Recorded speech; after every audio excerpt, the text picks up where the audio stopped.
प्रभु नंद कुमारो में स्वामी रस भांजा कृतार्थो हम कृतार्थो हम कृतार्थो हम न संशयः।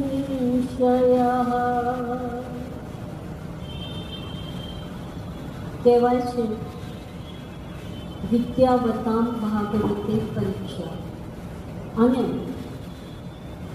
સા વિદ્યા યન મતિ મમ. વિદ્યા એ જ છે, ભણતર એ જ છે, એજ્યુકેશન એ જ છે કે જેનાથી આપણી મતિ, આપણી રતિ, આપણી બુદ્ધિ, આપણી ઇન્દ્રિયોની વૃત્તિઓ એ બધી પરમાત્મા સાથે જોડાઈ જાય, એનો જ નામ વિદ્યા છે. અને વિદ્યાવતામ ભાગવતે પરીક્ષા, જે લોકો શ્રીમદ ભાગવત મહાપુરાણ નામક શાસ્ત્રમાં સફળ થયા છે, એને સમજ્યું છે, અને જે ભાગવત ભગવાનનું સ્વરૂપ છે એમાં જે પાસ થઈ ગયા, વાસ્તવમાં એ જ ઉત્તીર્ણ થયા છે. શ્રી શાસ્ત્રીજીએ અનેક વાર ભાગવતમાં ભગવાન શ્રી કૃષ્ણની લીલાઓનું ચરિત્ર એવં શ્રીમદ ભાગવત ઘણીવાર શ્રવણ અને કીર્તન, પોતે કીર્તન કર્યું, શ્રવણ કરાયું અને શ્રવણ દ્વારા ફરી કીર્તન કર્યું. આ ક્રમ એમનો વર્ષોથી ચાલ્યું આવે છે. આ વખતે શ્રી ડૉક્ટર પ્રવીણચંદ્રભાઈ શાહ અને દિવ્યાબેન પ્રવીણચંદ્ર શાહ. કોણ છે પ્રવીણચંદ્રભાઈ શાહ? અચ્છા, તો બહુ જ સુંદર વાત છે કે ભગવાનની બાલ લીલાઓનો, ચરિત્રનો અને રાસ પંચાધ્યાયી ઇત્યાદિ વિષયોનો શ્રવણ કરવાનું જે મનમાં સંકલ્પ કર્યો, અને એ પણ એમના માતુશ્રી અને પિતાશ્રી એમના સ્મરણમાં. તો સ્મરણ ઘણી રીતે થાય છે. કોઈ લોકો ભોજન કરાવીને સ્મરણ કરતા હોય, ઘણા લોકો વસ્ત્ર દાન કરીને સ્મરણ કરતા હોય, લેકિન એ લોકો ખરેખર ભાગ્યશાળી છે કે જેમને પોતાના માતા અને પિતાનું નામ લેતાની સાથે ભગવાનના ચરિત્રનું સ્મરણ થાય છે અને શ્રવણ કરવાનું મન થાય છે. કારણ કે પરમાનંદદાસજીએ બે લાઈનમાં બહુ સુંદર કહ્યું છે, હરિલીલા ગાવત ગોપીજન આનંદ में निश दिन जाई बाल चरित्र विचित्र मनोहर परम नयन जन सुखदाई हरि लीला गावत गोपीजन. ભગવાનની કોઈ પણ લીલા હોય એ જીવોના અથવા તો સાધુઓના, સત્જનોના કલ્યાણ માટે જ થતી હોય છે. ભગવાન પૂતનાને મારીને પણ એને તારે છે, અને જેને તારે છે એના સ્વપ્રાપ્તિ કરાવે છે. એટલે જ્યારે મારીને પણ તારે છે તો વિચારો કે જે તારવા યોગ્ય છે તેને શું પ્રાપ્ત કરાવતા હશે.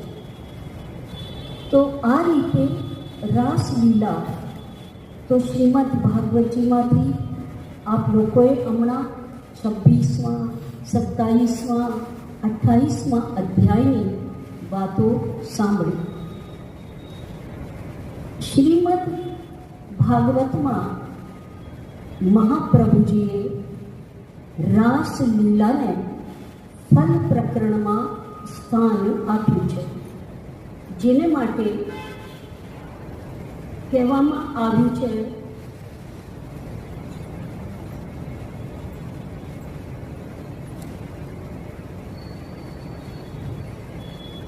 તુર્યે નિરૂપ્યતે. એટલે ચોથા ફલ પ્રકરણની અંદર રાસલીલાનો આ ફલ પ્રકરણનું નિરૂપણ કરવામાં આવે છે. તો ફલ પ્રકરણમાં સ્થાન કેમ, એ આપણને પ્રશ્ન થાય.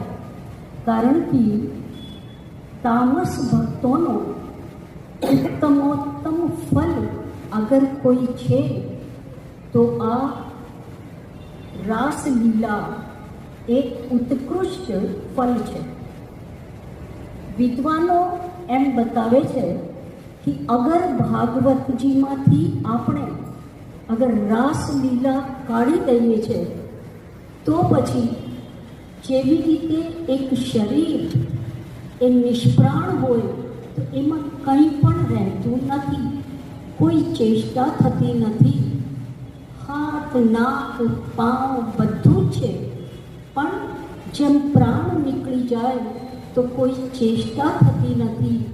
એવી જ રીતે શ્રીમદ ભાગવત છે, અગર એમાંથી આ પંચ પ્રાણ જેવી આ રાસ પંચાધ્યાય અગર ન હોય તો શ્રીમદ ભાગવતનો પણ નિષ્પ્રાણ શરીરની જેમ જ બતાવવામાં આવે છે.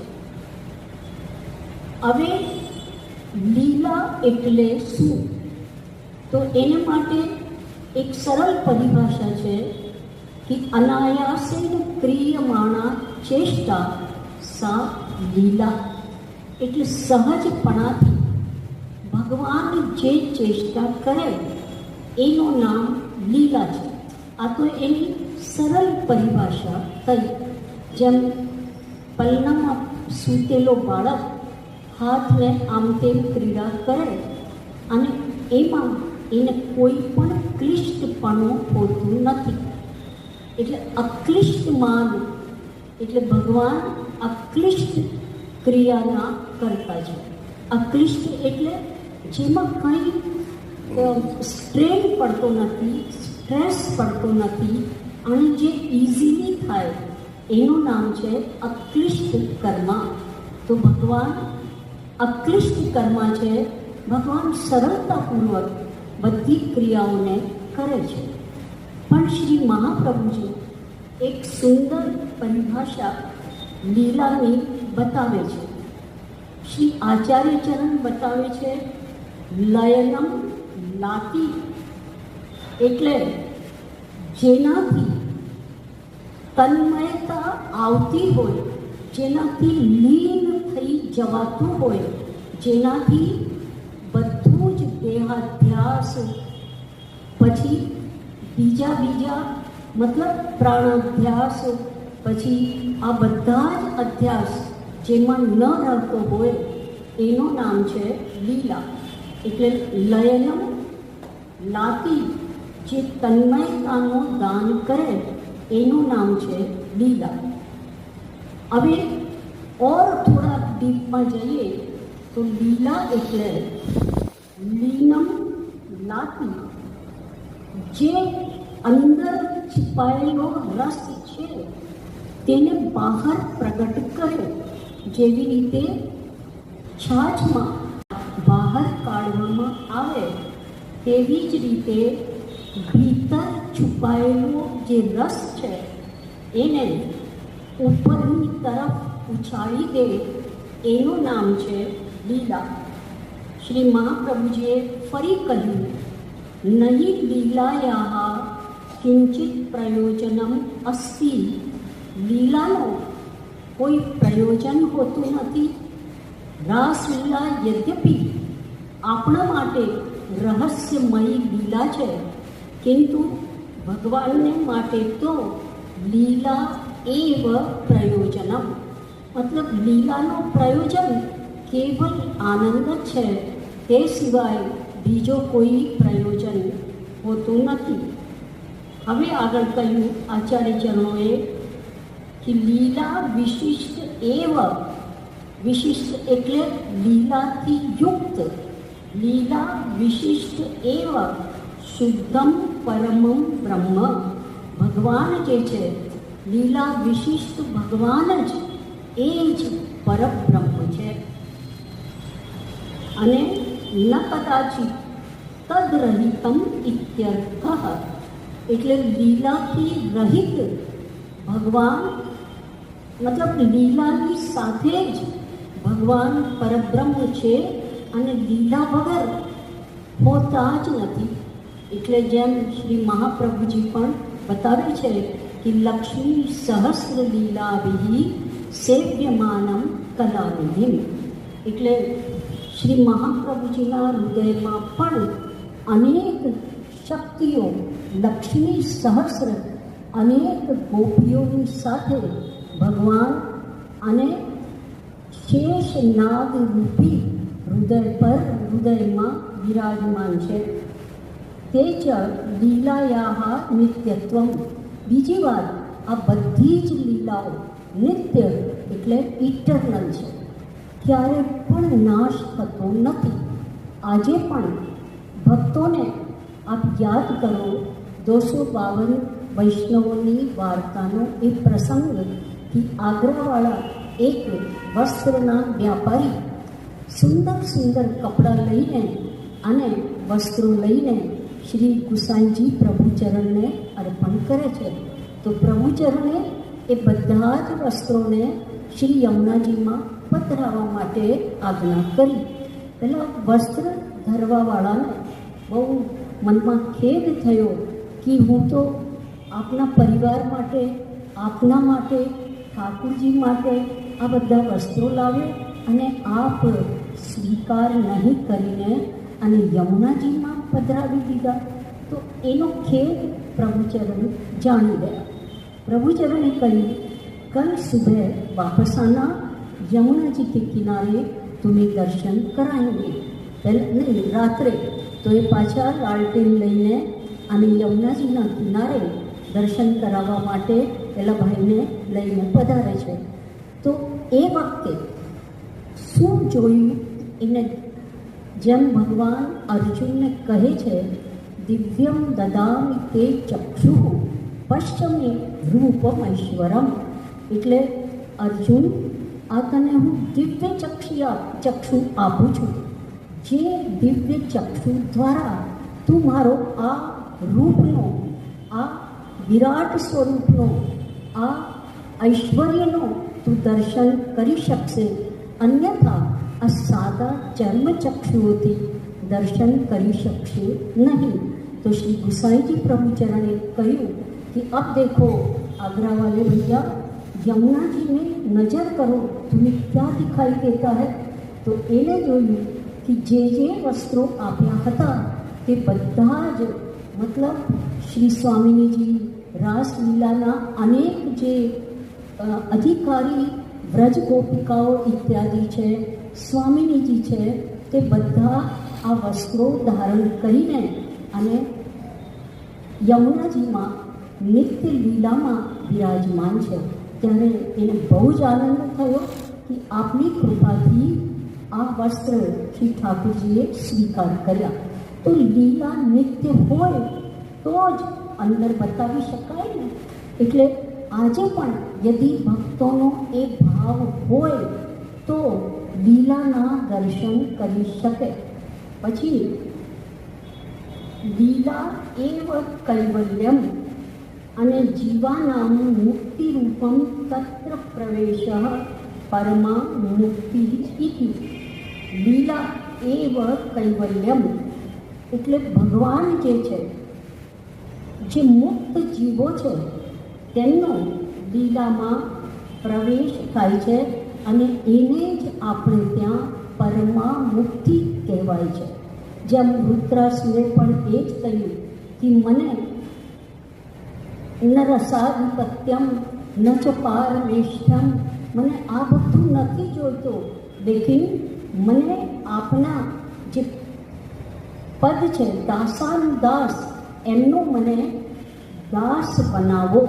હવે આપ હમણાં સાંભળી ગયા કે દાસ એટલે શું, અને એ જ વાત હું હમણાં આપને શ્રી આચાર્ય ચરણોમાં પણ શબ્દોમાં બતાવવા મતલબ ઈચ્છા કરું છું કે શ્રી આચાર્ય ચરણોએ જ્યારે ગોપીજનોએ કહ્યું કે પુરુષ ભૂષણ દેહી દાસ્યમ, તો જુઓ ભક્તિ રસનો સ્થાયી ભાવ એ દાસ છે. અગર હમણાં ખેલના દિવસો ચાલે છે એટલે શ્રી ઠાકુરજીના ચરણારવિંદ ઢાંકીને આપણે ઠાકુરજીને ખેલ કરાવીએ છીએ. તો જ્યારે ભક્તિ રસનો જે સ્થાયી ભાવ દાસ ભાવ છે, એ દાસ ભાવથી આપણે ખેલ કરાવીએ છીએ. અને જ્યારે આપણા આ મને લાગે છે કે શ્રીનાથજી પ્રભુ જ્યારે સતઘરા પધાર્યા અને પછી આ પણ લઈ લેવામાં આવે છે ચરણારવિંદના વસ્ત્રો. કારણ કે અગર હમણાં જો ઠાકુરજીના ખેલના સમયે ચરણારવિંદના દર્શન થઈ જાય તો દાસ ભાવ લુપ્ત થઈ જાય, અને દાસ ભાવ લુપ્ત થઈ જાય તો આપણે પછી ઠાકુરજીના કપોલ ઉપર સપ્તમીથી જે કપોલ ઉપર ગુલાલ આવશે એ આપણે નહીં લગાડી શકીએ, ઠાકુરજીને ગુલાલ નહીં લગાડી શકીએ અને ચૂવા ચંદન ઇત્યાદિ સમર્પિત ન કરી શકીએ. પણ જ્યારે આ દિવસો જતા રહે છે અને ડોલ પછી ચરણારવિંદના દર્શન થઈ જાય છે, ત્યારે પછી જે દ્વિતીય પાઠ ઉત્સવ આવે છે ત્યારે ભક્ત એટલે પોતાની દાસ મર્યાદામાં અને ભગવાન જે છે પોતાની ઈશ્વર મર્યાદામાં આવી જાય છે. એટલે ભક્તિ રસનો સ્થાયી ભાવ એ દાસ ભાવ છે, અને શૃંગાર રસનો સ્થાયી ભાવ એ રતિ છે. તો કરી શકાય, એટલે આવી માંગણીની તો મહાપ્રભુજી પણ ના કહેતા નથી. કારણ કે આપ નિરોધ લક્ષણમાં જાઓ તો યચ્ચ દુઃખમ યશોદાયાહ નંદાદીનામ ચ ગોકુલે ગોપિકા નામ તુ યદ દુઃખમ તદ દુઃખમ સ્યાત મમ ક્વચિત, અને ઉદ્ધવા મમને જાતઃ ઉત્સવ સુમહાન યથા. એટલે આ સુખ અને આ દુઃખ એ તો શ્રી મહાપ્રભુજી પણ નિરોધ લક્ષણ ગ્રંથમાં ઠાકુરજી માટેની યાચના કરી રહ્યા છે. હવે એનાથી જરાક આગળ ઓર જઈએ તો બાહ્ય આભ્યંતર ભેદેન આંતરંતુ પરમ ફલમ, એટલે એક બાહ્ય લીલા અને એક અંદર થનારી લીલા.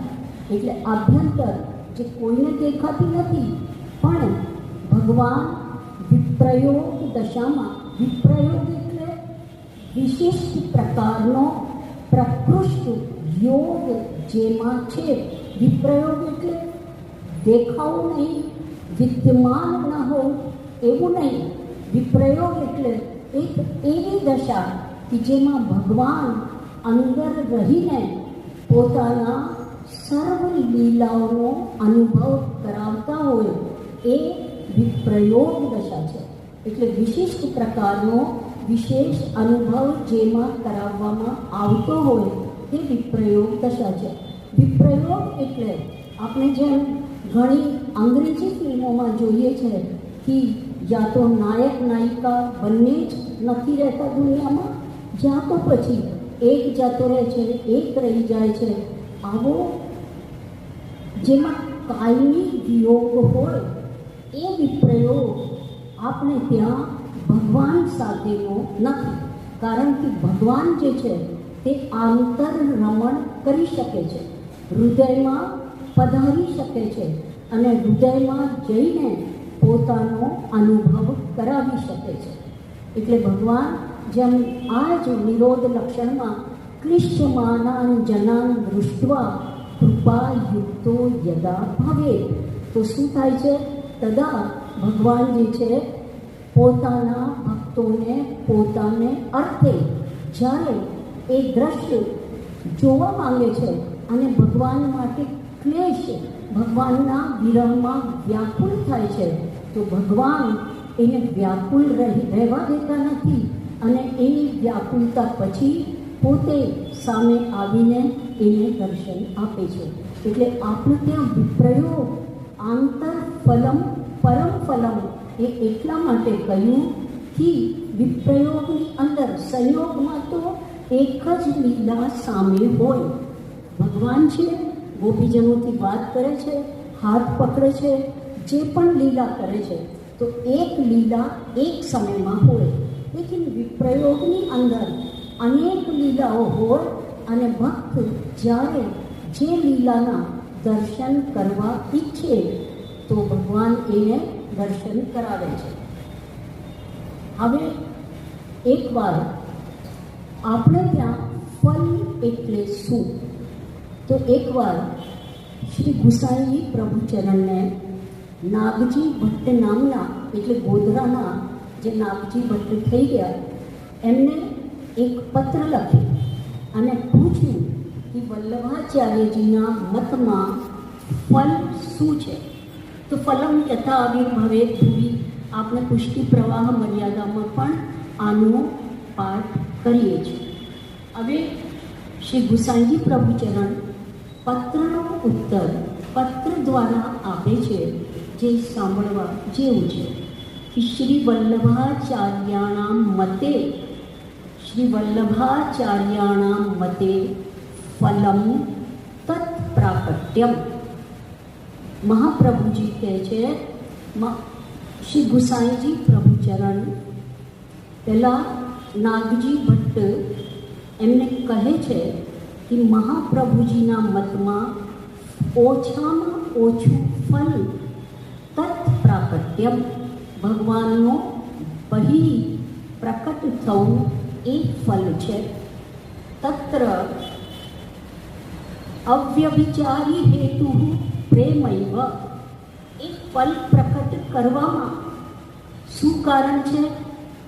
હરિવ્યાપક સર્વત્ર સમાના, પ્રેમથી પ્રકટ હોય મેં જાના. પ્રેમૈવ તસ્મિન નવધોક્ત ભક્તિ તત્રોપયોગો ખિલ સાધનાનામ. એટલે એમાં મતલબ જે કારણ ક્યારે પણ ફેલ થતો નથી, અવ્યભિચારી કારણ, જેના વગર ફલ સિદ્ધ જ નથી થતો. એ શું કારણ છે? પ્રેમ, ભક્તના હૃદયનો પ્રેમ, એ જ અવ્યભિચારી કારણ છે, એ જ હેતુ છે. પછી બતાવ્યો, અને એ પ્રેમ માટે શું કરવાનું? તસ્મિન એટલે પ્રેમણી, એ પ્રેમ માટે નવધોક્ત ભક્તિ, એટલે જે આપ લોકો સપ્તમ સ્કંદમાં શ્રી પ્રહલાદજીના મુખથી સાંભળો છો, શ્રવણમ કીર્તનમ શ્રી વિષ્ણુ સ્મરણમ પાદ સેવનમ અર્ચનમ વંદનમ દાસ્યમ સત્યમાત્મ નિવેદનમ. આ જે નવધા ભક્તિ છે, આ જે 9 પ્રકારની ભક્તિ છે, એના દ્વારા આપણે જો આને રોજ રોજ પ્રેક્ટિસમાં લાવીએ તો ભગવાન માટે પ્રેમ હૃદયમાં જરૂર આવે. અને આમ દયારામભાઈ કહે છે કે પ્રેમ, જે કોઈ પ્રેમ અંશ અવતરે પ્રેમ રસ તેના ઉર્મા ઠરે. એટલે પ્રેમનો બીજ એ ભગવાન જ વાવતા હોય છે. વેણુ ગીતમાં પણ આ જ વાત આવે છે કે પ્રેમાપી હરિણા કૃતમ, એટલે પ્રેમનો બીજ તો ભગવાન જ રોપણ કરે છે. અને ભગવાન આ પ્રેમનો બીજ જેમાં રોપે છે, ભગવાન એ ભક્તોને પોતાની અનેક પ્રકારની પછી અહીંયા શ્રી આચાર્ય ચરણનો ભક્તિ વર્ધિની ગ્રંથ આવીને ઊભો થઈ જાય છે. અને આ પ્રેમનો બીજ પછી આગળ વધતો જાય છે. હવે આ પ્રેમ એ ગોપીજનોની અંદર ત્યાં સુધી પહોંચી ગયેલો હતો કે જેમ શ્રી આચાર્ય ચરણોએ આપણને બતાવ્યું કે કેવી રીતે સેવાનું ફળ એ માનસી સેવા છે. સેવાનું ફળ એ માનસી સેવા છે. આપણે જે રોજ તત્સિદ્ધૈ તનુવિત્તજા એ માનસી સેવા છે.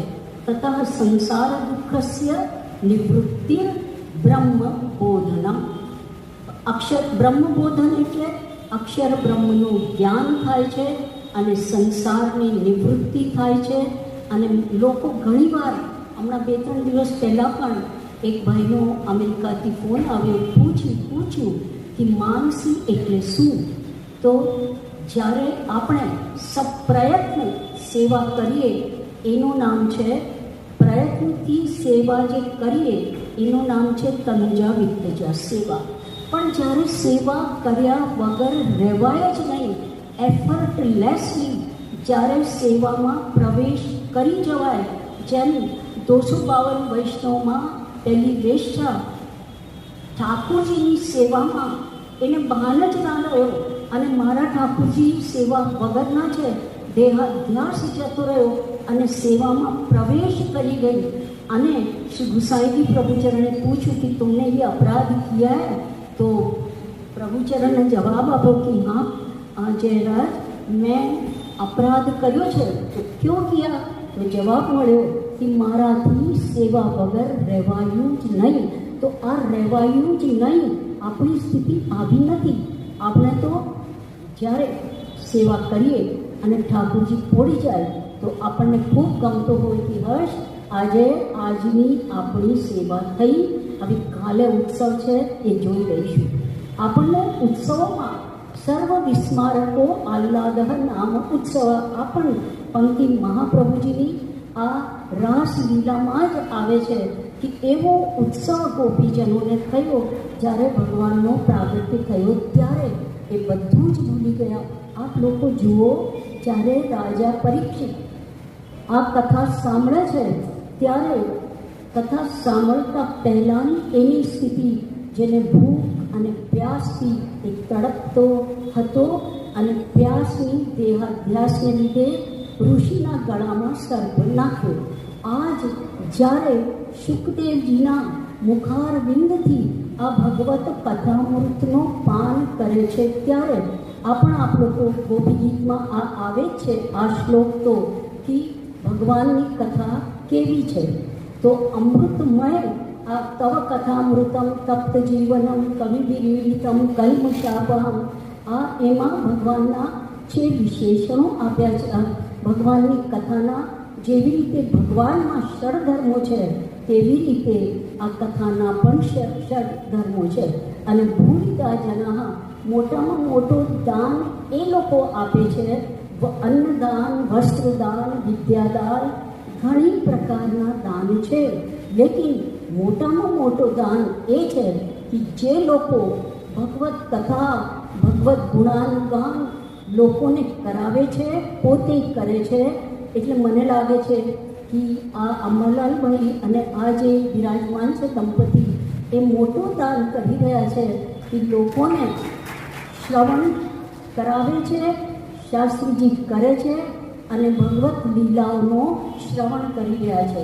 એમને આજે વિચાર આવ્યો ને કે આપણે બીજો કંઈ નહીં ભારતમાં જઈને પણ આ કરીએ, અને આ કરીએ મતલબ એ બીજો પણ કંઈ કરી શકતા હતા. તો એ બધું છોડીને આ કરવાનો જે વિચાર કર્યું એ ખરેખર ખૂબ જ પ્રશંસનીય છે. હવે બીજી વાત જુઓ, રાસલીલામાં બધા જ રસો વિદ્યમાન છે. રસો એટલે બહુવચન કર્યું કે રાસલીલામાં બધા જ રસો વિદ્યમાન છે. રસ આમ સાહિત્ય શાસ્ત્ર પ્રમાણે 9 છે. શૃંગાર, હાસ, પછી વીર, દયા અને ભયાનક, વિભત્સ, શાંત અને ભક્તિ રસસ તથા એટલે રૌદ્રો, અદ્ભુતશ્ચ, શૃંગારો, હાસો, વીરો, દયા તથા ભયાનકોપી વિભત્સઃ શાંતો ભક્તિ રસસ તથા. તો બધા રસો રાસલીલામાં વિદ્યમાન છે. એટલે 9 રસ રાસલીલામાં વિદ્યમાન છે.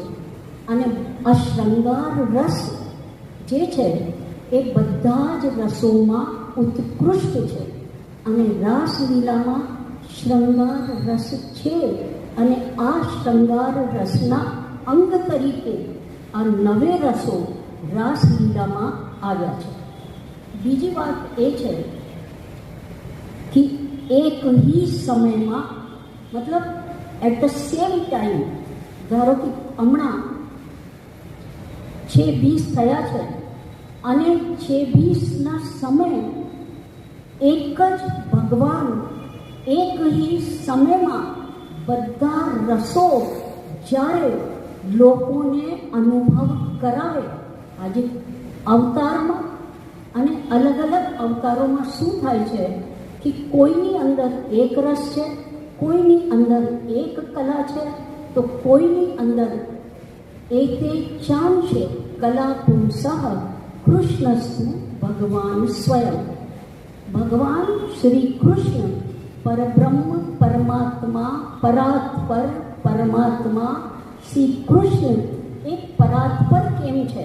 કારણ કે જે ભગવાન જ્યારે પૃથ્વી ઉપર પધારે ત્યારે ચારે વ્યૂહ અને બધા રસો જે એક જ સમયમાં અનુભવ કરાવે અને પુષ્ટિ લીલાઓ કરે તેને પુષ્ટિ પુરુષોત્તમ અર્થાત યસ્માત જે આ ગીતાજીના આ શ્લોકમાં કહેવામાં આવ્યો કે અતોસ્મિ લોકે વેદે ચ પ્રથિતઃ પુરુષોત્તમ યસ્માત ક્ષરમતીતોહમ અક્ષરાદપી ચોત્તમ અતોસ્મિ લોકે વેદે ચ પ્રથિતઃ પુરુષોત્તમ. ભગવાન જે છે એ પરાત્પર પુરુષોત્તમ ભગવાન છે. જો ભગવાન રામ એ પણ શ્રી હરિરાયજી પ્રભુચરણ કહે છે કે રામોપી રસ રૂપત્વા અસ્મત પ્રભુ સમો મતઃ. રામ પણ એ પુરુષોત્તમ છે. તો પછી રામ અને કૃષ્ણમાં ફરક શું થયો? ફરક એ છે કે ભગવાન શ્રી રામ એ મર્યાદા પુરુષોત્તમ છે. વેદ કહે એ વેદની મર્યાદાઓને જે પાળે તે મર્યાદા પુરુષોત્તમ. અને ભગવાન શ્રી કૃષ્ણ એટલે તે પુરુષોત્તમ સ્વતંત્ર ક્રીડા એટલે એ પુરુષોત્તમ પરમ સ્વતંત્ર છે. અને ભગવાન જે કરે એને વેદ નિરૂપણ કરે છે.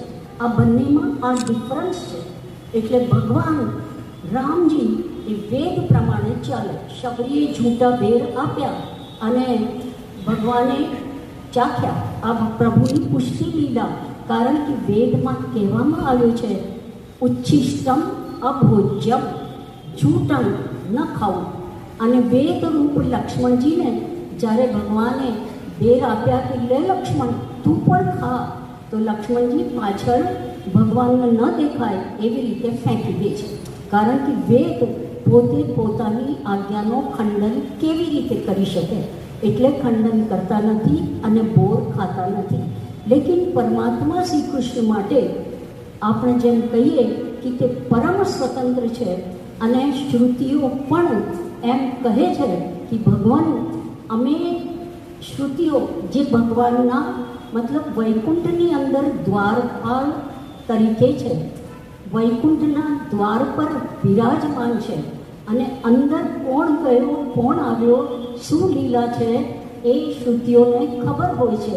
તો શ્રુતિઓ પણ જ્યારે પ્રલયકાલિકમાં ભગવાન શ્રી કૃષ્ણને વિનંતી કરે છે કે પ્રભુ અમે આપના બહુ જ ગુણગાન ગાયા છે અને યતો વાચો નિવર્તન્તે અપ્રાપ્ય મનસા સહ અને રસો વૈ સહ, અને છતાં પણ શ્રુતિઓ થાકી જાય છે કે નેતિ અમે એમનું વર્ણન કરી શકતા નથી. ત્યારે આ ભગવાનની લીલાઓનું વર્ણન કરી શકતા નથી શ્રુતિઓ પણ. અને આપનો શ્રુતિઓ કહે છે કે અમે સાંભળ્યું છે કે આપનો નિર્ગુણ નિરાકાર કે જેમાંથી નિર્ગતા સર્વે આકારા યસ્માત સહ, એટલે જેમાંથી બધા આકાર બહાર આવ્યા છે એવો જે આપનો નિરાકાર સ્વરૂપ છે, જે આપનો નિર્ગુણ સ્વરૂપ છે તે અમને આપ દર્શન કરાવો. ત્યારે શ્રુતિઓએ ભગવાને એમના ઉપર પ્રસન્ન થઈને અને શું દર્શન કરાવ્યા કે કદંબના વૃક્ષની નીચે કિશોર અવસ્થામાં અનેક વ્રજ બાળકો અને વ્રજ ગોપિકાઓથી સેવિત એટલે કેવી રીતે? કોઈ વ્રજ ગોપિકાઓ ભગવાનનો શ્રી હસ્ત પકડે છે તો કોઈ ગોપબાલ ભગવાનની સાથે સખા ભાવે રમે છે. તો આ રીતે ભગવાને દર્શન કરાવ્યા. તો ગોપિકાઓના મનમાં, પહેલાં શ્રુતિઓના મનમાં ત્યારે અંદરથી એક વ્યાકુળતા જાગી કે ભગવાનના અમને પણ આવા મતલબ દર્શન થાય અને અમે પણ આવી ચેષ્ટાઓ ભગવાન સાથે કરીએ. તો રાસનો આ શ્રુતિ રૂપાઓની અંદર જે ગોપી ગીતમાં અથવા રાસના પ્રસંગમાં અન્ય પૂર્વા એટલે શ્રુતિ રૂપાઓ જે છે તેમને ભગવાને વરદાન આપ્યું કે પ્રાપ્તે સારસ્વતે કલ્પે વ્રજે ગોપ્યો ભવિષ્યત. જ્યારે સારસ્વત કલ્પ આવશે વ્રજમાં ગોપિકાઓ થશો અને હું તમારું આ મનોરથ પૂર્ણ કરીશ. એટલે આ ગોપીમાં જે મતલબ બંને જ પ્રકારના ગોપિકાઓ ગીત ગાય છે. કથા વિભાગ આપ લોકો સાંભળી ગયા કે જ્યારે ભગવાન માનને લીધે અને મદને લીધે હૃદયમાં જ અંતર્ભૂત થઈ ગયા. ગોપિકાઓને ખબર પડી નહીં કે પ્રભુ ક્યાં પધારી ગયા. બધાને પૂછ્યું, ભગવાન ગોપિકાઓ ભાવ ભૂલી ગયા, ભાન ભૂલી ગયા અને મતલબ રસાશક્તિ હરેક ક્રિયા. આ વાત આવે છે કે જ્યારે ભગવાન નથી જડતા તો ભગવાનની ચેષ્ટાઓમાં રસાશક્તિ એટલે આ જે રસાશક્તિ એટલે રસરૂપ જે ભગવાન છે એમની ક્રિયાઓમાં એટલી લીલાઓમાં એટલી બધી આસક્તિ થઈ ગઈ કે ગોપીજનો આપને આશ્ચર્ય થશે કે ધારો કે કોઈ ગોપી અગર પૂતના બને છે યા શકટ બને છે તો એ ગોપીનું શરીર નાનો થઈ જાય યા તો મોટો થઈ જાય. આવી રીતનો આ લીલાઓમાં ઘટે છે. પૂતના બને તો એ લાંબી થઈ જાય યા તો સુંદર સ્ત્રી થઈ જાય પૂતના જેવી, અને પછી જ્યારે એનો વિકરાળ રૂપ બહાર આવે તો ગોપી એ રૂપ પણ બતાવે છે. તો આ રીતે ગોપિકાઓની અંદર આ ચેન્જ આવે છે. ગોપી કોણ કહેવાય કે જે પોતાને ગોપનશીલ રાખે તેનું નામ છે ગોપી. એટલે ગો એટલે ઇન્દ્રિયો અથવા તો પોતાની ઇન્દ્રિયો દ્વારા પીબતી ગોપી જે કેવલ ભગવદ રસનો જ પાન કરે એનું નામ છે ગોપી. હવે આજના યુગમાં અગર આપણે સંસારનો રસનો પાન કરીને અને આપણી જાતને અગર કોઈ ગોપી અથવા કૃષ્ણ કહેતા હોય તો આપણી કેટલી બધી મોટું ભગવદ અપરાધ છે. ગોપીની કઈ કક્ષા છે? ગોપી લક્ષ્મી સ્વરૂપા છે, ગોપી લક્ષ્મ્યાંશ છે, અને એવી બરાબરની સ્ત્રીઓ સાથે ભગવાન એમને બનાવે છે પોતાના બરાબર. ભગવાન સમાન સાથે જ રાસ કરે છે. એટલે સમાન શીલ વ્યસનાની જેવી રીતે મિત્રો જોડે થાય છે તો ભગવાન પોતાની આ ક્રિયા પણ સમાન, એટલે લક્ષ્મીજીના અંશો જેમનામાં પ્રવેશ થઈ ગયા છે. અને પુષ્ટિ પ્રવાહ મર્યાદામાં પણ બતાવ્યો, સ્વરૂપેણાવતારેણ ગુણેન ચ લિંગેન ચ. આ ભક્તોનો જેવી રીતે ભગવાનનો અવતાર હોય ને એવી રીતે એમનું સ્વરૂપ, એમનો ગુણ અને એમની ક્રિયા વગેરે પણ હોય છે. એમને સાધારણ પંચમહાભૂત તત્વોની આપણા જેવી સ્ત્રીઓ સમજવાની નથી. કારણ કે ભગવાન કહે છે કે હું મારા સમાન, એટલે લક્ષ્મીજી સાથે ક્રીડા કરે.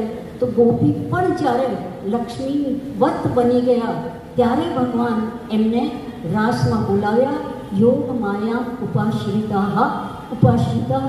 આ રીતે યોગ માયાને સમીપમાં રાખીને ભગવાન એમના વસ્ત્ર આભરણ બધું સજાવટ કરે છે અને બધું યોગ માયા એમને સજાવી દે છે. વિષમ્ય ગીતમ તદનંદ વર્ધનમ વ્રજસ્ત્રિયા કૃષ્ણ ગૃહીત માનસાહ આજગ્મુરન્યોન્ય મલક્ષિતોદ્યમાહ સયત્ર કાંતો જવદોલ કુંડલાહ. આ આપણને શરૂઆતમાં જ આ વાત મળે છે. એક મોટો મેગ્નેટ હોય અને એવી કઈ ટાંકણી છે કે જે મેગ્નેટ તરફ આકર્ષિત ન થાય. તો આ ગોપીજનો પરમાત્મા તરફ જેમ પ્રવાહની અંદર સુનામી આવે કે મોટો ફ્લડ આવે તો વહેતા જાય એવી રીતે આ કૃષ્ણે આ આકર્ષણ કરે તે કૃષ્ણ પોતાની તરફ એવી રીતે ખેંચ્યા કે આ ગોપીઓ જ્યાં કૃષ્ણ હતા સયત્ર કાંતો મતલબ જવલોલ કુંડલાહ. જે વ્રજની ગોકુળની સ્ત્રીઓ હતી તે પોતાના કાનમાં જે મોટા મોટા કુંડલ પહેરેલા હતા ને તો દોડીને ત્યારે કુંડલ પણ હાલે તો આપણા કાનમાં દરદ થાય. પણ ગોપીજનોને તો કોઈ દેહનો અભ્યાસ જ નહોતો, એટલો ભગવાન તરફ દોડતા ગયા અને જ્યાં કૃષ્ણ હતા ત્યાં જઈને રોકાયા. અને કેવા દોડ્યા? આજકનું અન્યોન્ય અલક્ષિતોદ્યમાહ. એટલે ત્યાં પહોંચ્યા અને પછી અન્યોન્ય અલક્ષિતોદ્યમાહ. એટલે આપણે જ્યારે મંદિર જઈએ ને ત્યારે આપણને ખબર પડે કે કોણ આપણી બાજુમાં દર્શન કરી રહ્યો છે. પણ ગોપીજનો તો આટલી બધી ગોપીઓ દોડી, 16,000 તો દંડિકારણ્યના ઋષિઓ જ કુમારિકાઓ જ હતા. અને બીજા જે છે તે આ બીજા બધા શ્રુતિરૂપા ગોપીજનો અને પછી નિર્ગુણ ગોપીજનો. આટલા બધા મતલબ વૃંદાવન જે છે તે મોટોય થાય અને નાનોય થાય. ઘણા લોકો કહે છે કે અલા એટલી તો વૃંદાવનમાં જગ્યા જ નથી કે આવા કરોડો ગોપિકાઓ ત્યાં પ્રવેશી શકે. પણ વૃંદાવનની ખાસિયત છે, ભગવાનના ધામની ખાસિયત છે, વિશેષતા છે, વિલક્ષણતા છે કે એ જેટલું છે એ બધું જ મોટો અને નાનો બધું જ થઈ શકે છે. તો ગોપીઓ ત્યાં દોડ્યા અને આ રીતે જે છે એટલે ગોપી એટલે પોતાની ઇન્દ્રિયો વડે જે કૃષ્ણ રસનો પાન કરે છે તેનું નામ છે ગોપી. જેવી રીતે અવકાશમાં બ્લેક હોલ હોય ને તો તેના તરફ કોઈ સૂર્યની કિરણ નથી જતી અને એરોપ્લેન ઉડે ને તો ધ્યાન રાખીને ઉડે છે કે બ્લેક હોલમાં ન જતા રહીએ, કારણ કે એની ગ્રેવિટી એટલી બધી વધી જાય છે કે એની તરફ જાય તો પછી એમાં જ પ્રવેશ કરી જાય. તો ગોપી જે છે એકમાત્ર તન્મય થઈ ગયા. પછી આ તો હજુ તો શરૂઆત જ નથી થઈ રાસલીલાની, આપણે હજુ તો વાત જ નથી કરી. પણ અહીંયા તો ખતમ કરવા માટેનો સમય આવી ગયો છે. તો મારે તો એટલું જ કહેવાનું છે કે ભગવાન એક જ સાથે બધા રસોનો અનુભવ કરાવે છે. રસાનામ સમૂહો રાસઃ, એટલે રસોનો જે સમૂહ છે તો 9 રસ આવી ગયા. એટલે બધાનો આ શૃંગાર રસમાં એટલે રાસલીલામાં ઉત્કૃષ્ટ પ્રમાણે અનુભવ છે. અને ભગવાન જે છે તે એક સાથે આપણે ભગવાન જ્યારે કંસની રંગશાળામાં પધારે છે ત્યારે મલ્લાનામ અશનિહિ નૃણામ નરવરઃ સ્ત્રીનામ સ્મરો મૂર્તિમાન, આ શ્લોકની અંદર બધા જ નવરસો ભગવાન અનુભવ કરાવે છે. એટલે ભગવાન પોતાના આ ઉત્કૃષ્ટ કાર્યોથી, અગર કોઈ એમ કહે કે કૃષ્ણ એ પરમાત્મા નથી, પણ પોતાના આ દુર્લભ કાર્યોથી કૃષ્ણ પોતાની જાતે જ એ પરમ આત્મા, પરમ ઉત્કૃષ્ટ પરાત્પર સિદ્ધ થઈ જાય છે. અને અંતમાં એમ બતાવવામાં આવ્યો કે આ રાસલીલાનો જે પાન કરે છે એ પાન કરનાર લોકો જે છે એમના વિક્રીડિતમ વ્રજવધુ વિરિદમ ચ વિષ્ણુ શ્રદ્ધાન્વિતોનુશૃણુયામ અથ વર્ણયેભ્યઃ ભક્તિમ પરામ ભગવતી પ્રતિલભ્ય કામમ રુદ્રોગમાશ્વપહિનોત્યચરેણ ધીર. આ રાસલીલાનો જે શ્રવણ કરે છે એ લોકોના શ્રદ્ધાપૂર્વક ભગવાનમાં કોઈ પણ પ્રકારના દોષ જોયા વગર નિર્દોષ શુદ્ધ મનથી જે શ્રવણ કરે છે અને જે વર્ણન કરે છે તે એમને ભગવાનમાં પરાભક્તિ પ્રાપ્ત થાય છે. અને કામ એટલે જે કામ દોષ છે, ગીતામાં ભગવાન બતાવે છે કામ એશ ક્રોધ એશ રજો ગુણ સમુદ્ભવ જહી શત્રુ મહાબાહો કામ રૂપમ દુરાસદમ. જે કામને મારવાની વાત ભગવાન કહે છે એ કામ દોષ હૃદયનો એ આ રાસલીલા સાંભળવાથી આપણો દૂર થાય છે. અને એટલે ઈર્ષ્યા અસૂયા વગર જ્યારે આપણે આ રાસલીલા સાંભળીએ છીએ ત્યારે એ વ્યક્તિ અચિરેણ ધીર, મતલબ એટવન્સ બિના કોઈ રોક ટોક વગર શીઘ્ર જ, આશુ એટલે શીઘ્ર એ જે છે તે પ્રાપ્ત કરે છે. ભક્તિ પરાભક્તિને પ્રાપ્ત કરે છે. એટલે રાસલીલાનું શ્રવણ હજુ તો આપણી પાસે દિવસ છે, એક શ્લોક લઈએ ને અને એક શ્લોક ઉપર પણ વાત કરીએ તો કલાકોના કલાકો નીકળી જાય. અને આપણી ભૂખ અને પ્યાસ, એટલે જેમ પરીક્ષિતની ગઈ, સુખદેવજીએ કહ્યું કે રાજન તમારે જાઓ પાણી પીવું હોય તો પી આવો. ત્યારે પરીક્ષિત જવાબ આપે છે કે નૈષાતિ દુસ્સહા શુન્મામ ત્યક્તો દમપી બાધતે. હે સુખદેવજી, હે મુનિ, મને આપના આ મુખથી જે અમૃતનો પાન હું કરી રહ્યો છું એ પાનને લીધે મને હવે ભૂખ અને તરસ આ કોઈ દેહાધ્યાસ નથી અને કોઈ મને પ્રાણોમાં આ ભૂખ તરસ લાગતી નથી. એટલે આપ તો કહેતા જાઓ આ અમૃત વર્ષાનો સિંચન કરતા જાઓ. જેમ ગોપીજનો કહે છે કે હે ભગવાન, આપ અમૃતનો પૂર અમને પીવડાવો. મતલબ એવી રીતે આ પરીક્ષિત હમણાં કહી રહ્યા છે એને એવી રીતે આપણે પણ, હું તો પરમાત્માથી પ્રાર્થના કરું કે જ્યારે રાસલીલાનું વર્ણન કરીએ કે સાંભળીએ ત્યારે વિશુદ્ધ મનથી સાંભળીએ તો હાર્ટ એટેક એટલે હૃદય રોગ જે આજકાલ ચાલતા ફરતા આવે છે એ હૃદય રોગની વાત નથી, લેકિન આપણા કામ જેવા વિકારો, જે કામ છે ને એ મનનો પુત્ર સંકલ્પ અને સંકલ્પનો પુત્ર કામ, એટલે મન એના દાદા થયા.